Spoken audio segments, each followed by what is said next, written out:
एक तो है बेरोज़गारी, मैं एक्सपर्ट्स की तरफ अब जाऊंगा। एक है बेरोज़गारी, दूसरा है कि अगर नौकरी है भी तो सैलरी अभी भी इतनी कम है। लाइक इंजीनियर की सैलरी होगी 15,000 रुपये, 20,000 रुपये। कई लोग कहते हैं कि जैसे बॉम्बे में एक ड्राइवर की सैलरी ज़्यादा है उससे। ऐसे भी एनॉमलीज़ हैं हमारे सिस्टम में कुछ कि ऐसे भी हो जाता है। दूसरी बात ये भी है एक हमारे देश में, जो मैंने एटलीस्ट बाहर अमेरिका वगैरह में नहीं होता, कि एक स्टेटस एसोसिएटेड है सर्टन जॉब से। बाहर एक प्लम्बर हो सकता है एक इंजीनियर से ज़्यादा कमाता हो, एक अकाउंटेंट से भी ज़्यादा कमाता हो, इलेक्ट्रीशियन भी कमाता हो, उसकी सोसाइटी में इज्जत भी है। लेकिन यहाँ पे एक सर्टन एसोसिएशन है ब्लू कॉलर के साथ कि अरे ये तो हाथ से काम करता है, यू नो, वो भी इसमें मिक्स्ड है। अनएम्प्लॉयमेंट के इशू में अंडर एम्प्लॉयमेंट एक इशू है, वाइट कॉलर ब्लू कॉलर एक इशू है। तो इसके लिए अब मुझे लगता है कन्फ्यूजन दूर करने के लिए हमने 2 एक्सपर्ट्स यहाँ रखे हैं। तो किससे शुरू करें? चंद्रचूड़ सर आपसे शुरू करते हैं, चलिए। चेतन जी, सबसे बड़ी बात है और मुझे लगता है कि आपने you just hit the nail. Actually हम जब जॉब की बात करते हैं तो क्या हम वर्क की बात करते हैं? जब विदेशों में आप जाते हैं और वहाँ जॉब नहीं करते लोग, वहाँ वर्क करते हैं। और कहीं ना कहीं सामाजिक परिस्थितियाँ हमारी ऐसी हैं जिसमें हमने इस वर्क को एक दर्जा दे दिया है, एक स्टेटस दे दिया है। मुझे लगता है कि सबसे बड़ी बात यह है कि जॉब या वर्क तो तब होगा ना जब सक्षमता आएगी। और सक्षमता का जहाँ तक सवाल है, एम्प्लॉयबिलिटी इंडेक्स में अगर आप देखेंगे तो हम बहुत नीचे हैं।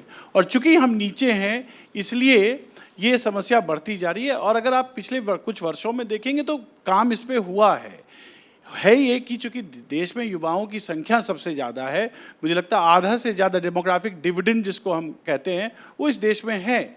लेकिन उस डेमोग्राफिक डिविडेंड का लाभ उठाने के लिए जो तरीके अपनाए जाने चाहिए, जिस प्रकार से उनको सक्षम करना चाहिए, वो शायद पिछले कई वर्षों में नहीं हुआ, डिकेड्स में नहीं हुआ। वो काम अब हो रहा है। अब ये इतना कम समय में इतना इसका रिजल्ट जो है ये लॉन्ग टर्म प्रोसेस है और ये लॉन्ग टर्म प्रोसेस में जाकर होगा। विजय सर, मैं आपसे बात करने से पहले एक छोटा सा CSDS लोक नीति का एक डेटा दे दूँ कि एक आपको बता दूं कि हम क्यों डिस्कस कर रहे हैं। जब मतदाताओं से पूछा गया कि सबसे इम्पॉर्टेंट मुद्दे कौन से हैं आपके लिए, तो उन्होंने ये बताए। टॉप मुद्दा था बेरोज़गारी 27%, महंगाई 23%, 23%, बेरोज़गारी 27%, विकास 13%, अन्य 37% थे। मतलब ये इतना इंपॉर्टेंट इशू है, इसीलिए ये एपिसोड बना है। और हम तो डेटा की बात करते हैं 3%, 8%। मैं खुद स्टूडेंट रह चुका हूँ, स्टूडेंट्स के लिए किताबें लिखता हूँ।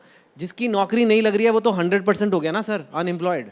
चेतन, एक तो आप पॉलिटिकल लीडर नहीं हैं, ये साफ हो गया, क्योंकि ऐसे इशू पर आप चर्चा कर रहे हैं जिसको पॉलिटिकल लीडर्स बात करना ही नहीं चाहते। नहीं कर रहे हैं सर। बात एक दूसरे पर टालने के लिए सरीन साहब पासी साहब के पास बॉल फेंकते, पासी साहब सरीन साहब के सर आपके पास आपको है ना। हाँ। लेकिन वो मुद्दा ये है कि सबसे महत्वपूर्ण मुद्दा आपने जो फैक्ट से जहाँ से शुरू किया, उसका मतलब है कि आधी आबादी जो नौजवानों की है वो बेरोजगार है ना।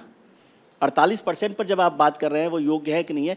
मुद्दा यह है कि जब हम बात करते हैं रोजगार और स्वरोजगार में, तो ये बहुत सही बात है कि एक माहौल बनाया जाए। लेकिन जब आप 2 करोड़ लोगों के रोजगार के साथ चुनाव में जाते हो और जब चुनाव खत्म हो जाए तो आप कहें रोजगार का मतलब सरकारी नौकरी नहीं है, तो ये एक बड़ा मुद्दा है कि रोजगार को स्वरोजगार की तरफ कैसे आप शिफ्ट कर रहे हैं। क्या आपने, और वो बेरोजगार जो आपने कहा मुझे सरकारी नौकरी नहीं दी, तो क्या आपने ऐसी व्यवस्था की कि मुझे कोई रोजगार मिल पाया? और ऐसे से एक दोस्त ने बहुत अच्छी बात की कि रोजगार का मतलब सब चीज़ों की व्यवस्था हो जाना, दाल रोटी हो जाना नहीं। 80 करोड़ लोगों को खाना खिलाने की ज़रूरत ही हमें इसलिए पड़ रही है क्योंकि हम वो 50% लोगों को रोजगार नहीं दे रहे। तो इस पूरे सिस्टम को रीथिंक करने की ज़रूरत है कि यदि हम स्वरोजगार पर जाना चाहते हैं तो क्या वो माहौल दे रहे हैं, क्या वो कॉम्पिटेंस दे रहे हैं। एक छोटा सा उदाहरण बताता हूँ। हमारे एक मित्र हैं, हाँ, सर ये मेरे को आगे बढ़ना पड़ेगा तो फटाफट जरा। हाँ, एक छोटी सी बात कि वो मित्र हैं, उनका बड़ा अच्छा बिजनेस चल रहा है, छोटा स्टार्टअप उन्होंने शुरू किया 4-5 साल पहले और वो अच्छा काम कर रहे हैं। तो मैंने कहा ये तो बहुत अच्छा हुआ।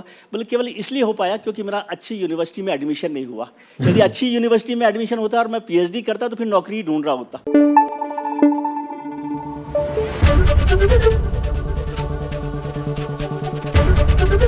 ABP न्यूज़ आपको रखे आगे।